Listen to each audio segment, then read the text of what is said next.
Current affairs की इस महत्वपूर्ण श्रृंखला में आप सबका स्वागत है। इस 10 महत्वपूर्ण प्रश्नों के साथ हम आप आगाज करते हैं आज की श्रृंखला का, जिसमें 10 महत्वपूर्ण प्रश्न आपकी परीक्षा के लिए अत्यंत महत्वपूर्ण और हम जानते हैं कि आप में से ज़्यादातर लोग इन प्रश्नों के आंसर दे सकते हैं। तो देखते हैं कितने लोग इन प्रश्नों के सही आंसर देते हैं। आप कमेंट करके जरूर बताइएगा कितने प्रश्न आपके सही हुए। 10 महत्वपूर्ण प्रश्न रखे गए हैं 8 मई की इंपॉर्टेंट श्रृंखला में और इसमें हम देखते हैं कितने प्रश्न आपके सही होते हैं। स्क्रीन पे एक प्रश्न आपके दिखाई पड़ रहा है जो कि थंबनेल का प्रश्न है और मुझे उम्मीद है कि आप में से 99% लोग इसका आंसर दे सकते हैं। तो जल्दी से कमेंट करके बताइए कि सही आंसर क्या है। 10 का दम याद रहे हरदम। इस श्रृंखला को हम लोग शुरू करने चले उसके पहले आपके जो दिखाई पड़ रहा है थंबनेल पे उस प्रश्न का आंसर देख लेते हैं। तो पहला प्रश्न आपके सामने, अन्नपूर्णा पर्वत पर चढ़ने वाली प्रथम भारतीय महिला कौन है? आपको इसका आंसर देना है। अन्नपूर्णा पर्वत पर चढ़ने वाली प्रथम भारतीय महिला कौन है, इसका आंसर दीजिए। यह दूसरी सीरीज है, इसके पहले पहली सीरीज भी अपलोड कर दी गई, आप जरूर देखिएगा। तो जल्दी से आप इसका कमेंट करिए, आंसर बताइए। और अगर व्हाट्सएप से आप इसको प्राप्त करना चाहते हैं इसका पीडीएफ, तो डेली आपके व्हाट्सएप पे ये पीडीएफ आपको शेयर कर दिया जाएगा। आप कमेंट करके इस पीडीएफ के जुड़ जाइए। चलिए आगे बढ़ते हैं। पहला प्रश्न आपके स्क्रीन पे, और यह स्क्रीन पे पहला प्रश्न जो आज की श्रृंखला का है वह है वन सर्वेक्षण रिपोर्ट 2021 से रिलेटेड कुछ डाटा पूछे गए हैं, आपको इसका आंसर देना है। प्रश्न यह है, वन सर्वेक्षण रिपोर्ट 2021 के अनुसार क्षेत्रफल की दृष्टि से भारत में निम्नलिखित में से किस राज्य में सर्वाधिक वन आवरण क्षेत्र पाए जाते हैं? आपको बता दें वन सर्वेक्षण रिपोर्ट 2 वर्ष में एक बार प्रकाशित की जाती है। इसके पहले 2019 में प्रकाशित की गई थी, इस बार 2021 में प्रकाशित की गई। तो 2021 के अनुसार क्षेत्रफल की दृष्टि से आपको बताना है कि कहाँ पे वन आवरण क्षेत्र सबसे ज़्यादा है। तो आपका सही आंसर होगा मध्य प्रदेश। वन सर्वेक्षण रिपोर्ट की अगर हम बात करते हैं तो मध्य प्रदेश भारत का प्रथम ऐसा राज्य है जहां पे सर्वाधिक वन जो है वन क्षेत्र हैं, वन आवरण क्षेत्र पाए जाते हैं। इसके बाद अरुणाचल प्रदेश का नंबर आता है, फिर छत्तीसगढ़ का नंबर आता है, फिर उड़ीसा और फिर महाराष्ट्र का नंबर आता है। तो दूसरे स्थान पे कौन है? पहले स्थान पे मध्य प्रदेश है। तो अगर दूसरे स्थान पे बात करें तो इसके बाद किसका नंबर आता है? अरुणाचल प्रदेश का। किसका नंबर है? अरुणाचल प्रदेश है। और तीसरे नंबर पर अगर हम बात कर लें तो तीसरे नंबर पे किसका नंबर आता है? जल्दी से बता दिए। तीसरे नंबर पे नंबर आता है छत्तीसगढ़ का। किसका आता है? छत्तीसगढ़ का नंबर आता है। अगर उसी के बाद हम बात कर लें छत्तीसगढ़ के बाद चौथे नंबर पे किसका नंबर आएगा? तो उड़ीसा का आता है और फिर महाराष्ट्र का नंबर है। कुल भौगोलिक क्षेत्र के प्रतिशत के रूप में वन आवरण के मामले में अगर प्रतिशत की बात करते हैं, ये तो हो गया क्षेत्रफल की दृष्टि से, लेकिन अगर हम बात करें प्रतिशतता की दृष्टि से तो प्रतिशत की दृष्टि से बात करेंगे तो पहले स्थान पे प्रतिशत की दृष्टि से कौन है? मिजोरम है। पहले स्थान पे कौन है? मिजोरम है प्रतिशत की दृष्टि से। और दूसरे स्थान पे कौन है? तो दूसरे स्थान पे आपका आ जाएगा, जल्दी से बता दीजिए, दूसरे स्थान पे फिर अरुणाचल प्रदेश है। यानी क्षेत्रफल की दृष्टि से और जनसंख्या क्षेत्रफल की दृष्टि से और प्रतिशत की दृष्टि से दोनों दृष्टि में अरुणाचल प्रदेश प्रथम सेकंड स्थान पे बना हुआ है। किस पे? द्वितीय स्थान पे बना हुआ है। कौन? अरुणाचल प्रदेश। अगर बात करें मिजोरम में जो है, मिजोरम में 84 लगभग 85% वन है, तो यहाँ पे 80% वन आपका पाया जाता है। कहाँ पे? अरुणाचल प्रदेश में। मेघालय तीसरे स्थान पे और मणिपुर चौथे स्थान पे है। अगर बात करें 2019 के डाटा के अनुसार से, तो 2019 के डाटा के हिसाब से भी यही रिपोर्ट थी आपकी। प्रतिशत के आधार पे मिजोरम आगे था और जो क्षेत्रफल के स्थान पे जो है मध्य प्रदेश आगे था। तो मुझे उम्मीद है कि इसका प्रश्न का आंसर आपको क्लियर हो गया होगा। हम लोग बढ़ते हैं प्रश्न नंबर 2 पे, और आपसे एक छोटी सी उम्मीद, आप जल्दी से लाइक कर दीजिए और अपने हर एक ग्रुप में शेयर कर दीजिए। ये आपका कार्य है और हमारा काम है, हम आपके लिए बेहतर से बेहतरीन प्रश्न लेके आएँ जो आपकी परीक्षा में पूछे जाएँ। तो चलिए, 10 कदम याद रहे हर कदम, ठीक है? तो हर कदम पे अपनी सफलता का परचम लहराने के लिए आपको इन सीरीज को लगातार देखना चाहिए और दूसरे प्रश्न का आपको आंसर बताना चाहिए।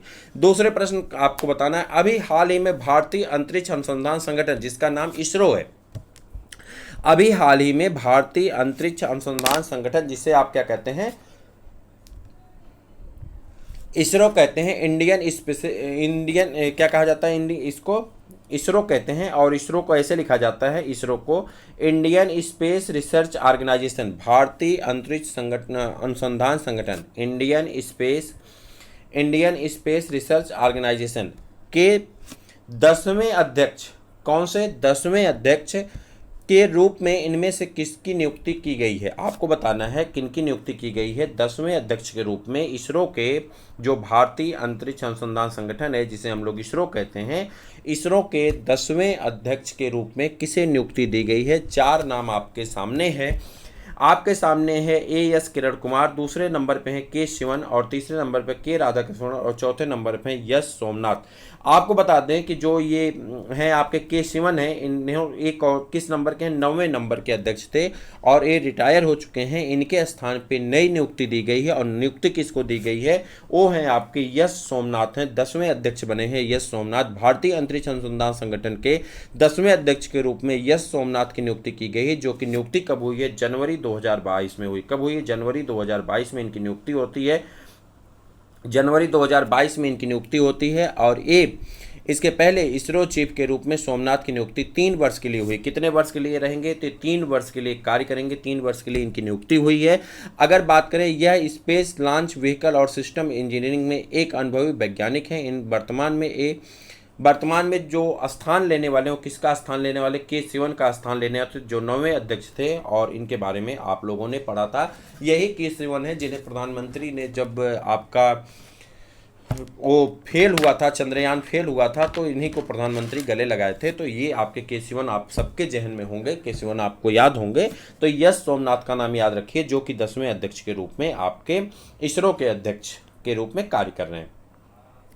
अगला प्रश्न आपकी स्क्रीन पे कुछ इस प्रकार से है। आपको बताना है इनमें से कौन माल और सेवा कर परिषद के अध्यक्ष हैं? माल और सेवा कर परिषद के अध्यक्ष कौन है? आपको बताना इस समय इसका सही आंसर क्या होगा। माल और सेवा कर परिषद के अध्यक्ष हैं भारत के प्रधानमंत्री होते हैं, या केंद्रीय वित्त मंत्री होते हैं, लोकसभा का अध्यक्ष होता है, या भारत के राष्ट्रपति होते हैं। तो आपका सही आंसर हो जाएगा केंद्रीय वित्त मंत्री। सही आंसर कौन है? केंद्रीय वित्त मंत्री। बात करें अगर आपको, केंद्रीय वित्त जो मंत्री हैं, माल और सेवा कर परिषद के अध्यक्ष हैं। माल और सेवा कर परिषद के अध्यक्ष कौन होते हैं? तो ये केंद्रीय वित्त मंत्री होते हैं। जीएसटी परिषद की अगर बात करें, 33 सदस्यों के साथ जीएसटी शाखी निकाय है, और इसमें माल और सेवा कर परिषद की अध्यक्षता वित्त मंत्री करते रहते हैं। जीएसटी परिषद की स्थापना जो की गई है, जीएसटी परिषद की अगर हम बात करें, जीएसटी परिषद की स्थापना जो की गई थी, ये संविधान के अनुच्छेद, अगर हम संविधान की बात करें तो किसमें हुआ था? संविधान के अनुच्छेद 279A के अंतर्गत जीएसटी परिषद की स्थापना की गई थी।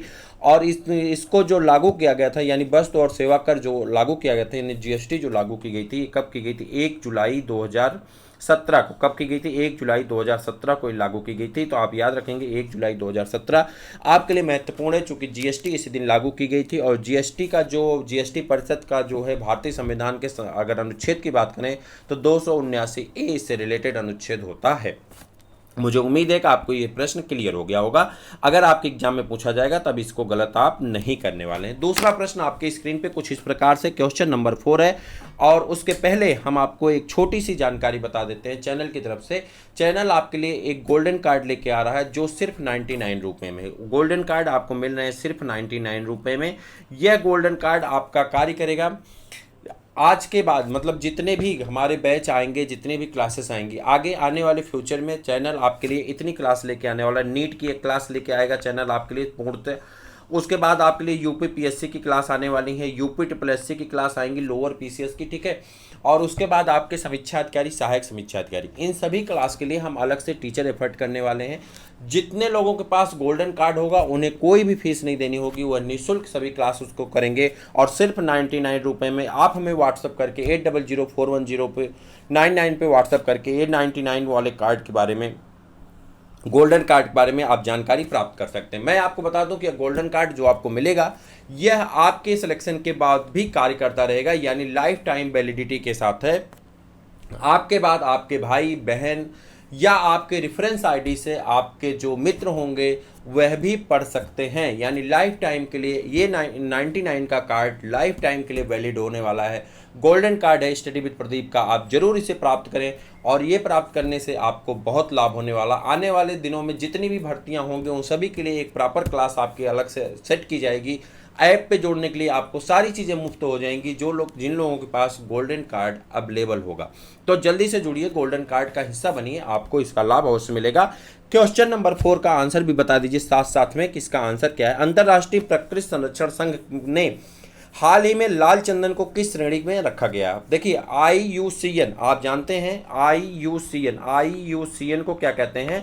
हम लोग कहते हैं अंतर्राष्ट्रीय प्रकृति संरक्षण संघ। इसे कहा जाता है international union of conservation of nature, international union of conservation of nature and natural resources, ये इसका फुल फॉर्म होता है। और इसका जो है इसके द्वारा रेड डाटा सूची जारी की जाती है, जिसमें कहा गया कि लाल चंदन को किस रूप में रखा गया है? तो लाल चंदन को रेड सूची में रखा गया है, यानी संकटग्रस्त श्रेणी में रखा गया है। रेड डाटा बुक के अंतर्गत इसको रखा गया है। किसको? लाल चंदन को। क्लियर हो गया? लाल चंदन को किसके अंतर्गत रखा गया है? रेड डाटा सूची में रखा गया है। तो आपके पास जो आंसर है वो है संकटग्रस्त श्रेणी के अंतर्गत रखा गया है। International union of conservation of nature यानी अंतर्राष्ट्रीय प्रकृति संरक्षण संघ ने लाल चंदन को संकटग्रस्त श्रेणी में रखा हुआ है। अगला प्रश्न आपके स्क्रीन पे कुछ इस प्रकार से, भारत सरकार ने किस डेट को, यानी कौन सी ऐसी तिथि है, भारत सरकार ने किस तिथि को जो है एक लॉन्च किया है? क्या लॉन्च किया आपको इसके बारे में बताना है। भारत सरकार ने किस तिथि को, देखिए वीर बालक दिवस मनाने की घोषणा की। वीर बालक दिवस मनाने की घोषणा निर्णय लिया गया है किस तिथि को?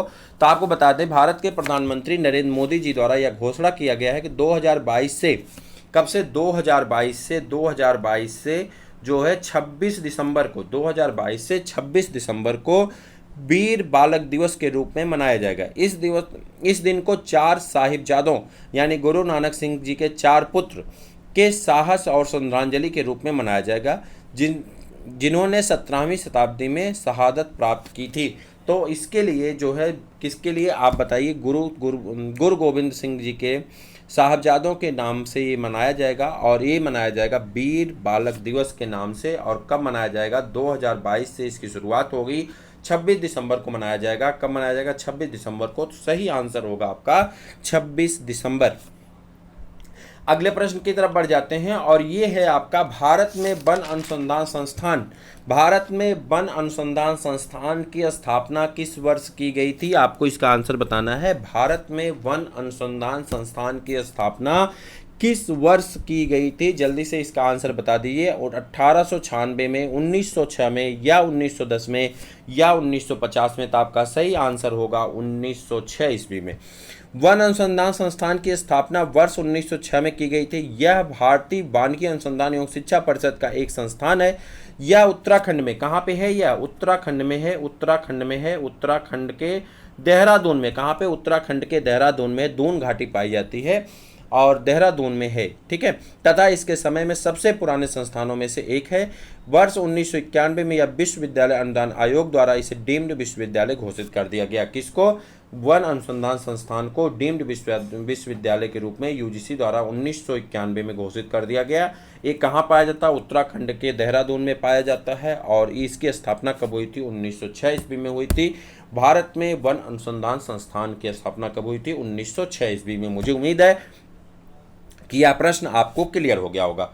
आगे बढ़ते हैं अगले प्रश्न का आंसर, और आप कमेंट करके बताते रहिए कितने प्रश्न आपके सही हुए हैं, कितने प्रश्नों के आपके आंसर सही आते हैं। आप कमेंट करके जरूर बताया करिए। वीडियो को लाइक करना मत भूलिए, अपने मित्रों को शेयर करना मत भूलिए। जितना ज़्यादा आप शेयर करेंगे उतना ज़्यादा ही कंटेंट लेकर के हम आपके बीच में उपस्थित होते रहेंगे।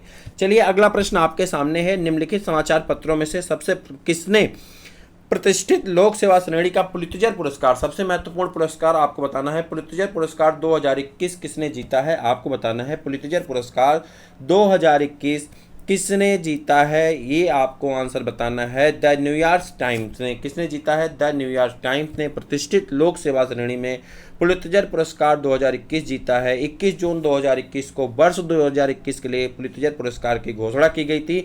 यह पुरस्कार पत्रकारिता के क्षेत्र में अमेरिका की सर्वोच्च पुरस्कार माना जाता है। कौन है? पुलित्जर पुरस्कार पत्रकारिता के क्षेत्र में अमेरिका का सबसे बड़ा पुरस्कार होता है। कौन सा? पुलित्जर पुरस्कार।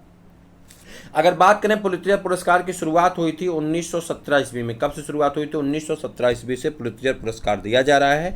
2021 का द न्यूयॉर्क टाइम्स द्वारा जीता गया। किसके द्वारा जीता गया? द न्यूयॉर्क टाइम्स द्वारा जीता गया है। अगले प्रश्न की तरफ बढ़ जाते हैं, और ये है स्क्रीन का आपका प्रश्न जो आपके थंबनेल पे दिखाई पड़ रहा था, आप आंसर कर चुके होंगे। अगर नहीं किए हैं तो आप जल्दी से आंसर करिए। और ये है अन्नपूर्णा पर्वत पर चढ़ने वाली प्रथम भारतीय कौन है, तो आप बताएंगे। ये है प्रियंका मोहिते। कौन है? प्रियंका मोहिते। कौन है? प्रियंका मोहिते हैं। अगर प्रियंका मोहिते की बात करें, विश्व की 10वीं सबसे ऊंची पर्वत चोटी माउंट अन्नपूर्णा को पर फतह हासिल करने वाली भारतीय महिला बन चुकी हैं। प्रियंका विश्व की 5वीं सबसे ऊंची चोटी माउंट मैकालो पर भी चढ़ने वाली भारत की पहली महिला होने का रिकॉर्ड बना चुकी हैं। प्रियंका महाराष्ट्र के सतारा की रहने वाली। प्रियंका कहाँ की रहने वाली हैं? महाराष्ट्र के, और सतारा की रहने वाली हैं। महाराष्ट्र के सतारा की रहने वाली हैं प्रियंका। और प्रियंका जो है विश्व की 10वीं ऊंची चोटी अन्नपूर्णा, और 5वीं ऊंची चोटी जो है, 5वीं ऊंची चोटी का नाम क्या है, तो आप कहेंगे विश्व की 5वीं ऊंची चोटी जो है उसका नाम है माउंट मकालू। उस पर भी चढ़ चुकी हैं। और ये जो हैं महाराष्ट्र के सतारा की रहने वाली हैं। प्रियंका मोहिते अन्नपूर्णा पर्वत पर चढ़ने वाली प्रथम भारतीय महिला हो चुकी हैं। तो आपका सही आंसर हो जाता है प्रियंका मोहिते। आगे बढ़ जाते हैं। विश्व रैपिड शतरंज 2021 किसने जीता है, तो आपको बताना है नोदिर बेक अब्दुल सत्तोरो। ठीक है, नोदिर बेक अब्दू सत्तोरो। ठीक है, नोदिर बेक अब्दू सत्तोरो जो हैं ये उज्बेकिस्तान के हैं। कहाँ के हैं? उज्बेकिस्तान के हैं। और इन्होंने जो है विश्व रैपिड शतरंज 2021 जीता है। और ये किसको हराए हैं? इवोन को हराए हैं। इवोन नेपोनियाची। ये कहाँ के हैं? रूस के हैं। और इन्होंने इन्हें हरा दिया। किसको? उज्बेकिस्तान के हैं नोदिर बेक। और नोदिर बेक ने इवोन को क्या किया? हरा दिया है। और इसी के साथ उन्होंने विश्व रैपिड शतरंज को जीता। यानी उप विजेता कौन है? रूस के इवोन है। और जो ये कहें कि पूरे विजेता जो हैं वो विजेता कौन है? उज्बेकिस्तान के नोदिर बेक हैं। ठीक है, अगर बात करते हैं इसी के साथ जीत लिए विश्व के 6ठे नंबर पे। ठीक, तो ये पहुंच चुके हैं। आपका सही आंसर हो गया। इसके बाद आगे बढ़ जाएंगे। विश्व ओजोन दिवस कब मनाया जाता है, तो आप सब लोग इसका आंसर जानते हैं। विश्व ओजोन, एक मिनट, अभी ये एक श्रृंखला समाप्त नहीं हुई, प्रश्न 10वां है। इसके बाद कुछ कॉमन चीज़ें यहाँ पे हैं जो आपके लिए हम बताएंगे। तो ये आपका 16 सितंबर आपका सही आंसर हो जाता है। आप सब लोग जानते हैं। अगर बात करें संपूर्ण विश्व में 16 दिसंबर को विश्व ओजोन दिवस और या ओजोन परत संरक्षण दिवस मनाया जाता है। ओजोन एक हल्के नीले रंग की गैस होती है जो ऑक्सीजन के 3 और गैस होती हैं जो ऑक्सीजन के 3 परमाणुओं के साथ मिलकर के ओजोन को बनाती हैं। O3 इसका होता है फार्मूला। आज हम लोग रिवीजन करने वाले हैं कुछ महत्वपूर्ण दिवस पे, जो कि जनवरी से लेकर के मार्च तक के महत्वपूर्ण दिवस हैं। इसका हम लोग क्विक रिवीजन करने वाले हैं। एक नज़र में सब खबर बहुत तेज़ी के साथ कवर करने वाले हैं। बस आपको सुनना है। और आप जिन लोगों ने चैनल को सब्सक्राइब कर लिया उनका बहुत बहुत धन्यवाद। जो लोग नहीं किए हैं उनसे रिक्वेस्ट है कि जल्दी से सब्सक्राइब कर लें।